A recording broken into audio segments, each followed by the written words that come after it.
You're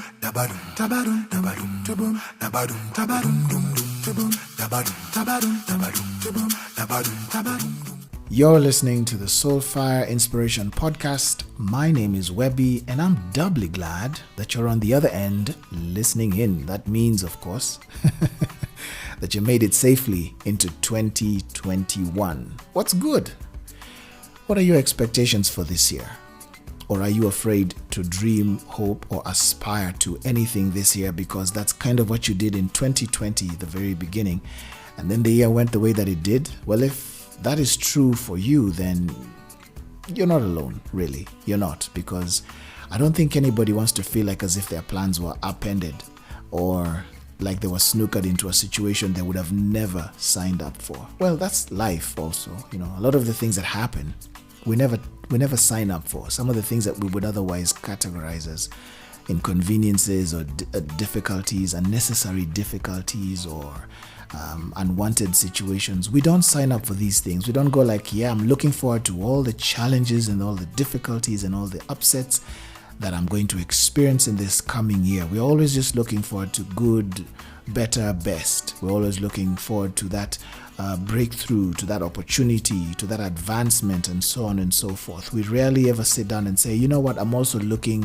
forward to all the challenges that I'm going to experience. So, you know, if you're feeling like you don't want to hope and then have those hopes dashed because of circumstances that are beyond your control, well, I should say this to you so that you know that it is okay.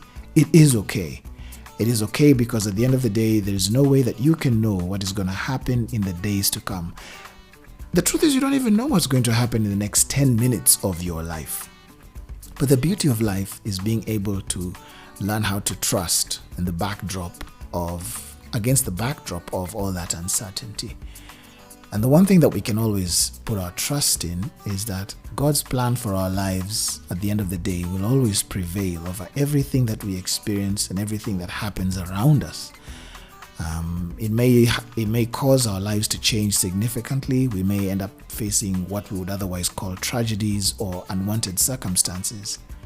But they will always produce something good in our lives. We don't immediately see that. Many times, some of the things that we experience will only be understood in hindsight. In fact, a lot of those experiences would be understood in hindsight. You know, hindsight is 2020, as it said, and I don't mean that as a pun. But I think 2021 holds in store a lot that would work for our good and also would help us to get to where we need to go. How do I know this? Because the Bible does say that in Romans 8:28, all things work for the good. All things work together for the good of those who love God and are called according to His purpose. So if you're still here, God's purpose for your life has not been completed, at least not on this side of heaven. So there's more for you to do. There's more for you to experience. There's places for you to be. There's accomplishments for you to have, not just for you, but for the difference that it will make in the grand scheme of things as it relates to what God's intentions are and the people that He places in your life across your path, the people that you find yourself interacting with, and so on and so forth. Of course, we don't exist for ourselves. We exist for God's purposes, and part of that purpose involves people, one way or another, regardless of what professional background you're in or whatever professional space you're in, so to speak. So, what are your expectations for 2021, if you would dare to dream? Mine are that I would continue to practice the things that I have learned and be a better person, be a better inspirer. Inspire, I don't know if that's a word, but I guess for purposes of this reflection, I'm going to make it a word. I'm going to take tons of my own advice from the podcast episodes that I have shared with you so far, and the writings, because I do send out and have been sending out subscription email from 2018 all the way through November of last year, 2020. And I'm also looking to grow, because 2020 has pushed me to grow in areas I never thought I'd be growing in personally. So I'm looking to see a continued trajectory of that growth in my life in 2021. And so I guess I'm approaching this year with an open mind and an open heart, but more importantly, I'm clinging a little bit closer to God, and I'm asking Him to reveal things to me that I need to know, reveal things that I need to cut out, things that I need to start doing, things I need to stop doing, practices I need to engage more in, or things that need to be given the opportunity, or can I say their day in the sun, to develop and make me more of the person I'm meant to be, and to keep me on the path of being the person that I'm meant to become. That's a very long way of saying that I'm just looking forward to seeing the growth levels that I'm going to experience in all the facets of my life in this coming year. It's really that. I glanced over at my vision board and some of the things that I wrote at the beginning of 2019, and I realized that there was a similar theme to all of those. I didn't need to write any new resolutions or new things, or I don't know what to call them really at this point, but let's just go with the word resolutions. I didn't write any new resolutions. The truth is, because I'm realizing, first of all, resolutions are completely pointless, especially if, yes, I said that, they're pointless, especially if they are not attached to an overarching vision. So if there's no vision, the resolutions have nowhere to go. It's like you can't measure success, which is why many of the people who make resolutions at the beginning of any year never see them through. They rarely see them through to the end of the year.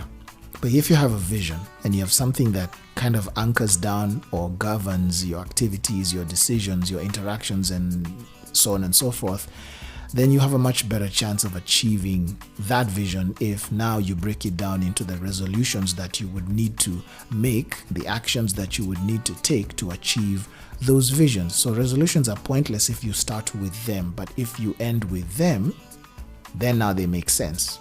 All right.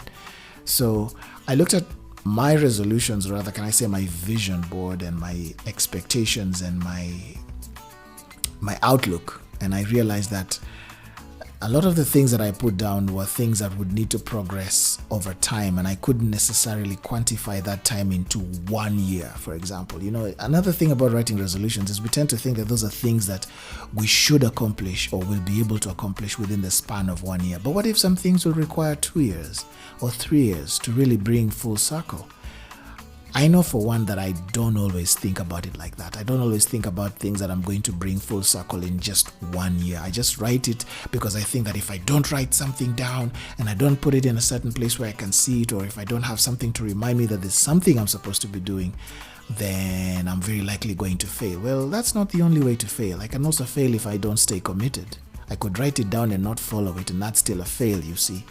So a lot of the things that I had written down up to 3 years ago are still playing out now, you know, and I guess then they're only being contextualized to new experiences, current developments, recent outcomes, and what they mean for me, for my family, or for different facets of my life. I'm learning so much, and I guess we all are in different ways at different times for different reasons and within different contexts. So my expectation is really just to keep growing, because I realize that progress over perfection is always the better approach. We're never going to attain perfection on this side of heaven. That's one thing that if we can accept now, then it simplifies a whole lot of things. But if we can stay progressive, and if we can stay progressing, I think that's the term. If I can stay progressing, if you can stay progressing, then you are going somewhere. We are going somewhere. We're getting somewhere, and it's going to mean something. And we can measure that. That can be measured. It's measurable. And it means something not just to us, but to even those who are in direct contact and have the front row seat to see our lives evolve. Yeah. So what are your expectations for 2021? What are you looking forward to? What are you hoping for? Best bet, go back to the Word of God. Trust Him. And trust Him to provide. Trust Him to lead. Trust Him to make straight every crooked path. And trust Him to show or to illuminate every step that you're going to have to take. Well, I look forward to also sharing more content this year and keeping it more regular, putting on content that will build both you and me and causing us to live intentionally and purposefully, which is the reason why I do this work. Well, until the next one, I look forward. You do take care, and remember, wherever it is that you're found, be love, but also remember to be safe. Catch you on the next one.